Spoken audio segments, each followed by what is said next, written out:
नमस्कार दोस्तों, हमारे चैनल ए बी क्लासेस में आपका स्वागत है। आज का सब्जेक्ट है फ्लूइड मैकेनिक्स। फ्लूइड मैकेनिक्स का आज मैं एक नया चैप्टर स्टार्ट कर रहा हूं जिसका नाम है इम्पैक्ट ऑफ जेट।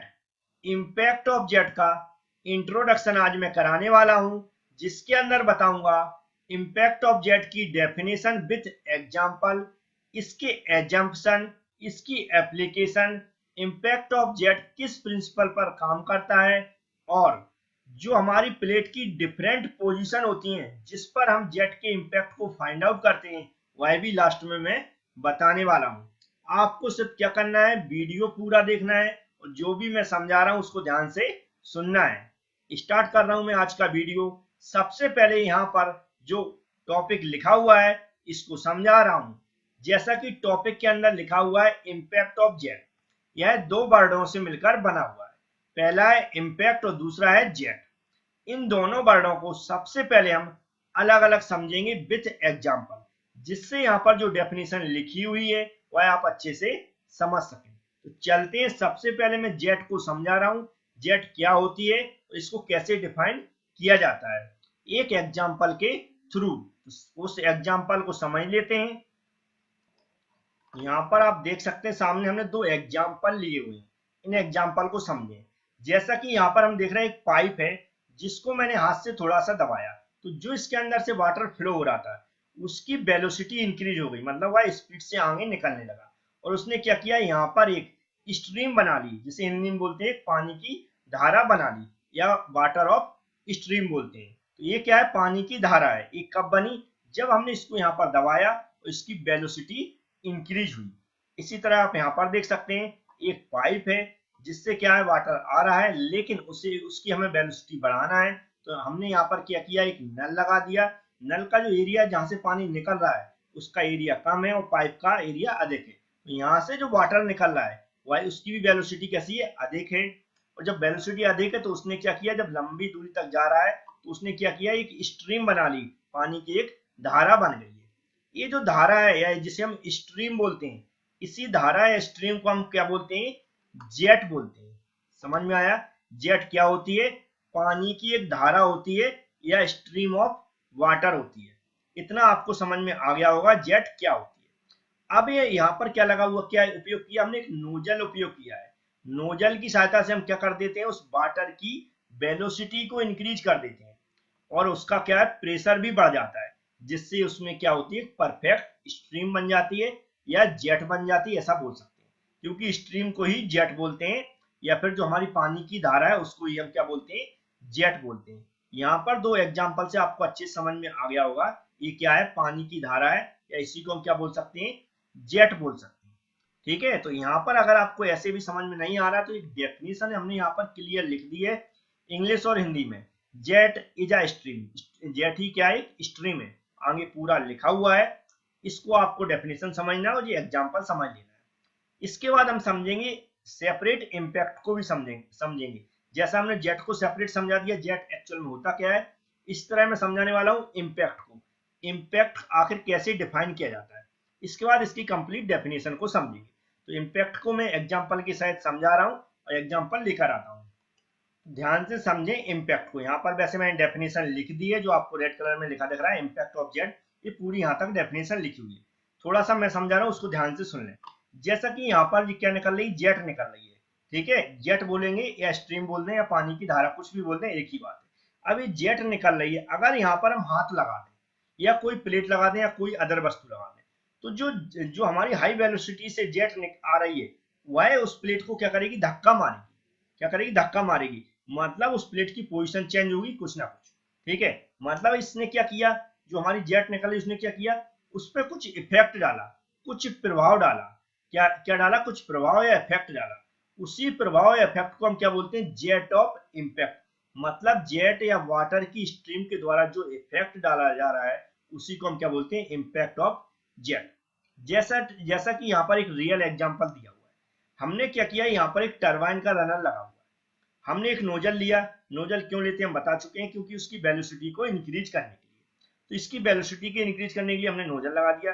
नोजल से जब हाई वेलोसिटी से यहाँ से वाटर निकला, मतलब वाटर का मतलब होता है वाटर की जेट निकली, वाटर की जेट निकली, वह कहाँ पर इम्पैक्ट हो रही है, ये रनर के ब्लेड पर। जब ब्लेड पे इम्पैक्ट हुई तो जो हमारी जेट है वाटर की, उसने इस इम्पैक्ट पे क्या धक्का मारा, मतलब कुछ इफेक्ट किया, ठीक है, कुछ इम्पैक्ट किया, कुछ फोर्स लगाया। उस फोर्स के कारण क्या हुआ, ये हमारा क्या हुआ, ये रनर घूमने लगता, ये घूमने लगता, मतलब क्या हुआ यहाँ पर जेट ऑफ इम्पैक्ट क्या हुआ, जो हमारा स्ट्रीम के द्वारा इफेक्ट डाला गया है, जो इसका प्रभाव है, वही क्या है, जेट ऑफ इम्पैक्ट। अब क्वेश्चन आता है इसकी जरूरत क्यों पड़ी।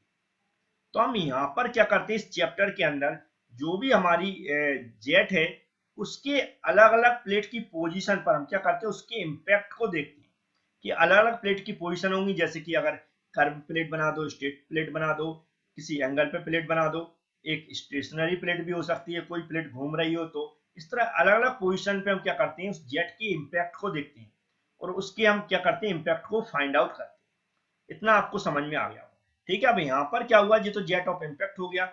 अब हम बात करते हैं नॉर्मल, दोनों का मतलब समझ में आ गया होगा। अब सिर्फ हम बात करेंगे इसकी डेफिनेशन की, जो आपको आसानी से समझ में आ जाएगी, और एक डायग्राम भी बताते हैं जिसमें आपको इस डेफिनेशन के साथ उस डायग्राम को भी बनाना है जब भी आप लिखेंगे।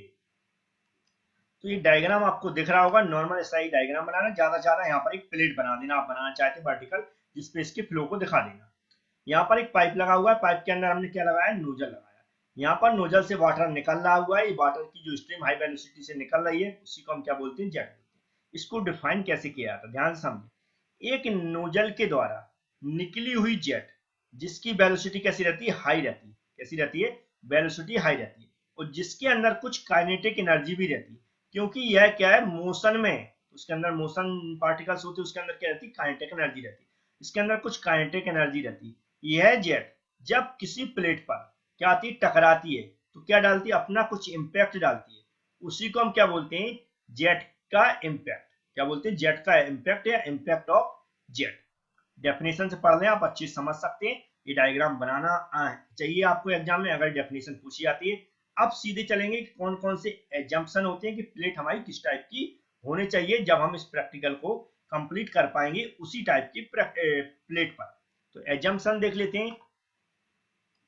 तो यहाँ पर हमने हिंदी और इंग्लिश में 3 एजम्पशन लिखे हुए हैं, इन तीनों को वन बाय वन समझा।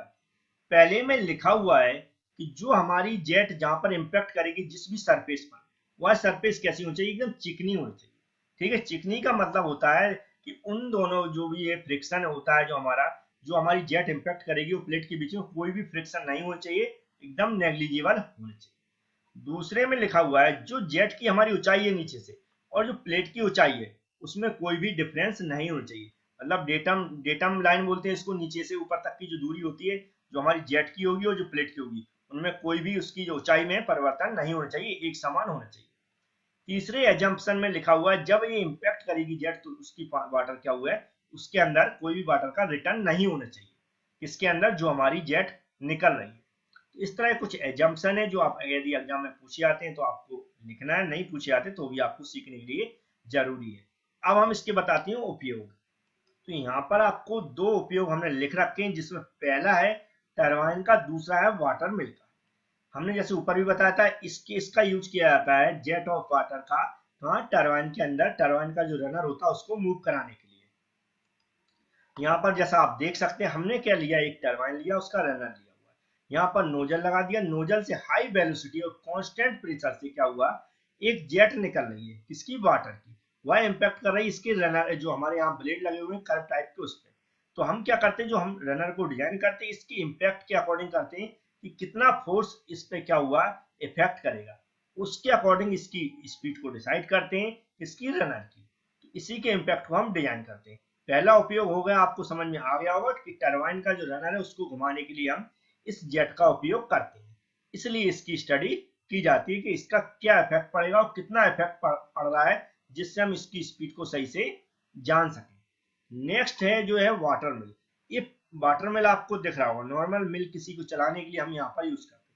यहाँ पर दिख रहा है लकड़ी का कुछ टाइप का बना हुआ है, ये हमारी वाटर की स्ट्रीम आ रही है, जेट आ रही है, जो क्या जैसे कि इस पे गिरी तो ये आगे को बढ़ेगा, क्योंकि यहाँ पर इसकी कुछ हाई वेलोसिटी है और कुछ प्रेशर, कांस्टेंट प्रेशर से यहाँ पर गिर रही है। उस प्रेशर के कारण क्या होगा, उस प्रेशर या ऐसा बोल सकते हैं इम्पैक्ट जो लगेगा किसका, जो जेट का, जो उस इम्पैक्ट के कारण जो यहाँ पर प्रभाव पड़ेगा वह आगे बढ़ जाएगी, और जिस तरह दूसरी सीढ़ी टाइप की आएगी उस पर गिरेगा तो वो आगे बढ़ेगी। इस तरह ये बढ़ती रहती है और ये क्या होता है, चक्कर लगाने लगता है, घूमने लगता है, क्योंकि कांस्टेंट स्पीड बन जाती है और ये कांस्टेंट तरीके से कांस्टेंट प्रेशर से यहाँ पर गिरता रहता है। तो ये वाटर मेल है, ये आपको थोड़ा सा दिख रहा होगा, थोड़ा समझ में भी आ रहा होगा कैसे इसको घुमाएगा।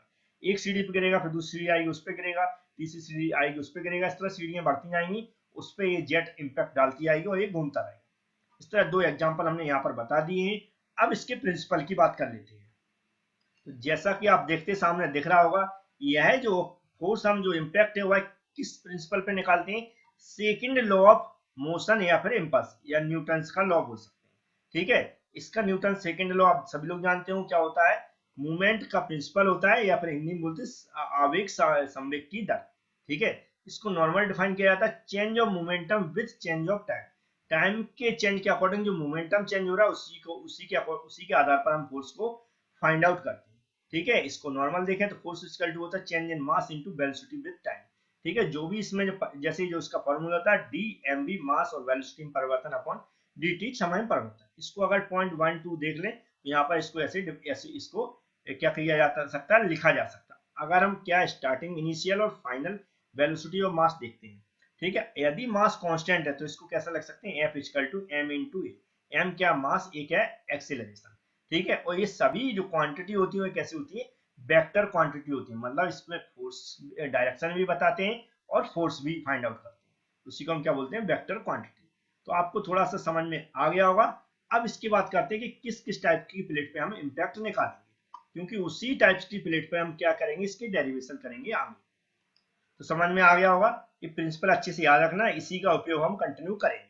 ठीक है, वेक्टर क्वांटिटी लिखिए, सबको समझ में आता, सभी लोग जानते हैं क्या होता है, डायरेक्शन एंड मूवमेंट दोनों ही कंसीडर करते हैं। ठीक है, वेक्टर क्वांटिटी तभी उसको हम बोलते हैं। तो इसमें जो भी हम वर्ड यहाँ पर यूज किए, जैसे फोर्स हो गया, एक्सेलरेशन हो गया, मोमेंटम हो गया, वेलोसिटी हो गया, ये सब क्या है, वेक्टर क्वांटिटी है। नेक्स्ट जो मैं बताने वाला था उसको भी मैं बता देता हूँ। तो जिस जिस पोजीशन पर हम फोर्स के इम्पैक्ट को निकालेंगे, डेरिवेशन निकालेंगे, फॉर्मूले निकालेंगे, वही जैसे स्टेशनरी प्लेट, जब कोई प्लेट घूम नहीं रही हो, सीधी शांत खड़ी हो, जिसे हम बोलते हैं स्टेशनरी प्लेट, तो उसकी पोजीशन वर्टिकल पोजीशन पर निकालेंगे हम इम्पैक्ट, इंक्लाइंड पोजीशन पर इम्पैक्ट निकालेंगे, और कर्व अगर कोई प्लेट कर्व है तो उस पर भी हम इम्पैक्ट निकालेंगे। इस तरह अगर कोई प्लेट घूम रही हो, मूविंग स्थिति में हो, उस पर भी हम वर्टिकल पोजीशन में निकालेंगे, इंक्लाइंड पोजीशन में निकालेंगे, और वह यदि कोई कर्व प्लेट है तो उस पर भी निकालेंगे। इस कंडीशन में हम क्या करेंगे, डेरिवेशन निकालेंगे, 6 डेरिवेशन में बताऊंगा और उसके न्यूमेरिकल भी बताऊंगा।